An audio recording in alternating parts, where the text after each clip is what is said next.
Senegal বিদায় নিল round of 32 থেকে, নাকি তাদের বিদায় করে দেওয়া হলো, এই নিয়ে উঠেছে বড় এক বিতর্ক। আফ্রিকার অন্যতম শক্তিশালী দল সেনেগাল গত আফগানে তারা মরক্কোর সঙ্গে ফাইনাল খেলেছিল। প্রথমে এই ম্যাচ জিতে তারা শিরোপা জিতে, কিন্তু পরবর্তীতে তাদের কাছ থেকে শিরোপা কেড়ে নিয়ে দেওয়া হয় মরক্কোকে। সেই সেনেগাল মুখোমুখি হয়েছিল বেলজিয়ামে। 85 মিনিট পর্যন্ত তারা 2-0 গোলে এগিয়ে। সবাই তখন ধরেই নিয়েছে ইতিহাস গড়ে শেষ ষোলোতে যাবে সেনেগাল, কিন্তু হলো উল্টোটা। সেনেগাল আসলে নির্ধারিত সময়ে 2টা গোল হজম করলো, ম্যাচ গেল অতিরিক্ত সময়। আর অতিরিক্ত সময় এমন ঘটনা ঘটলো যেটা নিয়ে আসলে আলোচনা বেশ কয়েকদিন ধরে আরও চলবে। ম্যাচ তখন টাই ব্রেকারে যাওয়ার থেকে মাত্র কয়েক সেকেন্ড দূরত্বে, মানে 120 মিনিটের খেলা শেষ, যোগ করার সময় 5ম মিনিটের খেলা চলছে, আর মাত্র 1 মিনিট বাকি। ঠিক সেই সময় বক্সের ভিতর ফাউল করা হলো বেলজিয়ামের ফুটবলারকে। রেফারি আসলে বেশ কিছুক্ষণ অপেক্ষা করলেন, ভিএআরের সাথে কথা বললেন, তাকে বেশ একটু দ্বিধাগ্রস্ত মনে হচ্ছিল তিনি আসলে কি সিদ্ধান্ত দেবেন। শেষ পর্যন্ত তিনি বাজালেন পেনাল্টির বাঁশি, এবং এতে আসলে ফুঁসে উঠল পুরো সেনেগাল। মানে এত সফট একটা ডিসিশনে কি করে পেনাল্টি দেওয়া হয়, এবং সেটাও এত গুরুত্বপূর্ণ একটা মোমেন্টে, সেটা নিয়ে আসলে তর্ক শুরু হলো। এবং বেলজিয়াম আসলে পেনাল্টি মিস করেনি, পেনাল্টিতে গোল করেই তারা অন্তিম মুহূর্তের গোলে শেষ ষোলোতে পৌঁছে যায়। কিন্তু বেলজিয়ামের ফুটবলাররাও আসলে মনে হয় এরকম কিছু এক্সপেক্ট করেননি যে এরকম একটা পেনাল্টি তাদেরকে এই মোমেন্টে দেওয়া হবে। সেনেগালের কথা তো আমরা ভাবতেই পারি না তারা আসলে কি পরিমাণ শক ছিল যে যেখানে তারা টাইব্রেকারের প্রস্তুতি নিচ্ছে সেখানে তাদেরকে এরকম পেনাল্টি দেওয়া হলো। আমরা যদি কিছু দূর পিছিয়ে যাই, আফগানের ফাইনালেও সেনেগালের সঙ্গে ঠিক একই ঘটনা ঘটেছিল। মরক্কোর সঙ্গে ম্যাচ তখন অতিরিক্ত সময়ে যাবে, এরকম অবস্থায় মরক্কোকে একটা বিতর্কিত পেনাল্টি দেওয়া হয়, এবং এই পেনাল্টির জেরে সেনেগালের সমস্ত ফুটবলার, কোচিং স্টাফ মাঠ ছেড়ে চলে যায়। মাঠে দাঁড়িয়েছিলেন শুধুমাত্র সাদিও মানে। বেশ কিছুক্ষণ দাঁড়িয়ে থাকার পর সবার সাথে আলোচনা করে মানে আসলে সবাইকে মাঠে ফিরিয়ে আনেন। শেষ পর্যন্ত ওই পেনাল্টি মিস করে মরক্কো। তারপরে ম্যাচ টাই ব্রেকারে গড়ে সেখান থেকে শিরোপা জিতে সেনেগাল। যে একই পরিস্থিতি আসলে গতকালও মানে দৃশ্যপটে আসলো, যে একই রকম পরিস্থিতি, ম্যাচের শেষ মুহূর্তে টাই ব্রেকার পাওয়া, সেটা সেনেগালের বিপক্ষে যাওয়া। সেনেগাল অবশ্য গতকাল মাঠ ছেড়ে যায়নি, এটা করলে তাদেরকে হয়তো বড় শাস্তির মুখোমুখি হতে হতো। কিন্তু সবার চোখোমুখি ছিল একটা বিস্ময় যে এরকম একটা পেনাল্টি কিভাবে তারা দিতে পারে। মানে ফিফার রেফারি, ভিআর, ফিফার সদস্য, মানে সবার প্রতি একটা ক্ষোভ তাদের চোখে মুখে ছিল।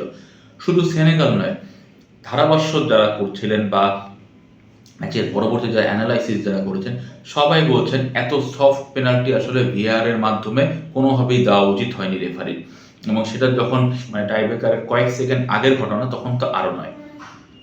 এইটাতেই উঠেছে বড় এক বিতর্ক যে ফিফা কি আসলে ছোট দলগুলোকে চাচ্ছে না যে তারা আসলে শেষ 16 কিংবা কোয়ার্টার ফাইনাল, সেমিফাইনাল পর্যন্ত যাক। মানে ফিফার বিরুদ্ধে একটা অভিযোগ আসলে শুরু থেকেই ছিল যে তারা নির্দিষ্ট কিছু দলের প্রতি পক্ষপাতিত্ব করছে। বিশেষ করে বড় দলগুলো পেনাল্টি, ফাউল, কার্ড দেখার ক্ষেত্রে বাড়তি সুবিধা পাচ্ছে, কিন্তু ছোট দলগুলো আসলে অল্পতেই কার্ড দেখছে, তাদের বিরুদ্ধে পেনাল্টি দেওয়া হচ্ছে। এবং ভিএআর নিয়ে আসলে একদম শুরু থেকেই বিতর্ক, সেই ভিএআর আসলে সবসময় ছোট দলের বিপক্ষে যাচ্ছে। ইরানের কথা আমরা ধরতে পারি, তারা শেষ মুহূর্তে গোল করলো কিন্তু বিশ্বকাপের পরে নকআউট পর্বে পৌঁছাতে পারলো না, শুধুমাত্র ভিএআর এর ডিসিশনের কারণে। তো গতকালও ভিএআর এর সেই কারণেই আসলে সেনেগাল পরের রাউন্ডে উঠতে পারলো না। ভিএআর নিয়ে আসলে আমরা সবাই জানি যখন থেকে ভিএআর শুরু হয় ফুটবলে, তখন থেকে এটা নিয়ে বিতর্ক শুরু। মানে ভিআর আসলে কতটুকু সঠিক। অনেক ক্ষেত্রেই ভিআর অনেক ভালো সিদ্ধান্ত দিচ্ছে যেটা আসলে রেফারির চোখ এড়িয়ে যায়, কিন্তু অনেক ক্ষেত্রেই ভিআর এর কারণে রেফারি বাধ্য হচ্ছেন অনেক মানে জটিল সিদ্ধান্তকে কোনো একটা দলের পক্ষে যাওয়ায়, মানে যেটা আসলে অন্য একটা দল মানতে পারছে না কিছুতেই। এবং জটিল পরিস্থিতিতে এই ধরনের সূক্ষ্ম কিছু সিদ্ধান্ত ভিআর আসলে মোটামুটি ভুল দিচ্ছে বলেই বলা যায়। এবং সেটা আসলে ষড়যন্ত্র কিনা সেটা ফিফা ভালো বলতে পারবে। ফিফা কিন্তু কিছুদিন আগে জার্মানির বিপক্ষে ম্যাচেও জার্মানি একটা গোল মিস করেছে ভিআর এর কারণে, সেটার পক্ষ থেকে কিন্তু ফিফা একটা অফিসিয়াল স্টেটমেন্ট দিয়েছে যে না, ভিআর এর সিদ্ধান্ত সঠিক ছিল, রেফারির সিদ্ধান্ত সঠিক ছিল। তো ভিআর নিয়ে নিশ্চয়ই ফিফা এই ম্যাচ নিয়েও কিছু একটা বলবে, আমরা সেটাই আশা করছি। যেটাই বলুক, সেনেগালের জন্য আসলে খুবই দুর্ভাগ্যজনক। তারা আসলে দারুণ খেলে নকআউটে আসলো এবং নকআউট থেকে তারা পরের রাউন্ডে যাওয়ারও সুযোগ তৈরি করেছিল, কিন্তু ভিআর এর একটা ভুল সিদ্ধান্তের কারণে, এটা আমরা ভুলই বলতে পারি, মানে এই ক্রুশিয়াল মোমেন্টে এরকম একটা সফট সিদ্ধান্ত দেওয়া, এটা আসলে কোনোভাবেই মেনে নেওয়া যায় না। তো এই সিদ্ধান্তের কারণে তারা বিশ্বকাপ থেকে বিদায় নিল। বেলজিয়াম কিন্তু আসলে হাফ ছেড়ে বাঁচলো, তারা চলে গেল পরের রাউন্ডে।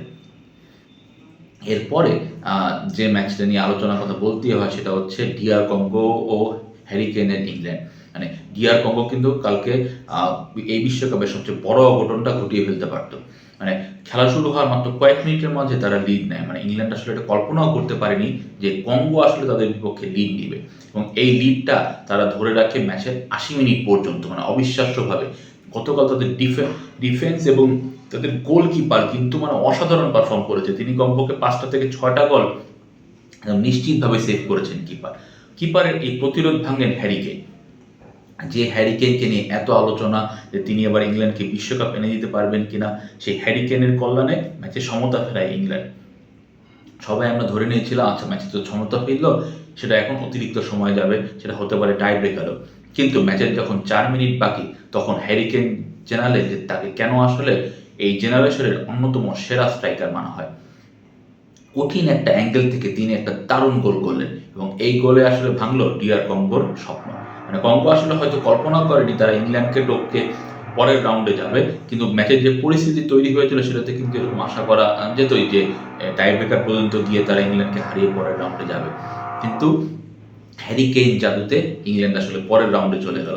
হ্যারি কেইন আসলে অনেক আগেই ইংল্যান্ডের সর্বোচ্চ গোলদাতা, বিশ্বকাপেও তিনি ইংল্যান্ডের হয়ে সর্বোচ্চ গোলদাতা।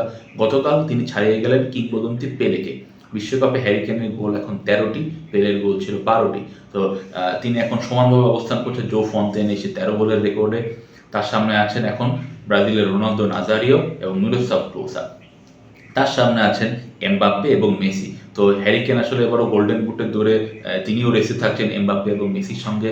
তো হ্যারি কেন শেষ পর্যন্ত কোথায় গিয়ে থামবেন, এবং তিনি কি মানে এই বিশ্বকাপে ইংল্যান্ডকে সেই স্বপ্নের ফাইনালে নিয়ে যেতে পারবেন? তার সামনে কিন্তু বাধা এখন মেক্সিকো, এবং কোয়ার্টারে গিয়ে যেটা আমরা জানি যে হয়তো তারা ব্রাজিলের মুখোমুখি হবে, এবং সেমিফাইনালে হয়তো আর্জেন্টিনা। সেই কঠিন এই পথ পাড়ি দিয়ে মানে এই ইংল্যান্ড দল কি মানে এখানে দারুণ কিছু প্লেয়ার আছে, বেলিংহাম বলেন, রাইস বলেন, বুকায়ো সাকা বলেন, সবাই মিলে কি আসলে ইংল্যান্ডকে স্বপ্নের ফাইনালে নিয়ে যেতে পারবে কিনা সেটা এখন দেখার বিষয়।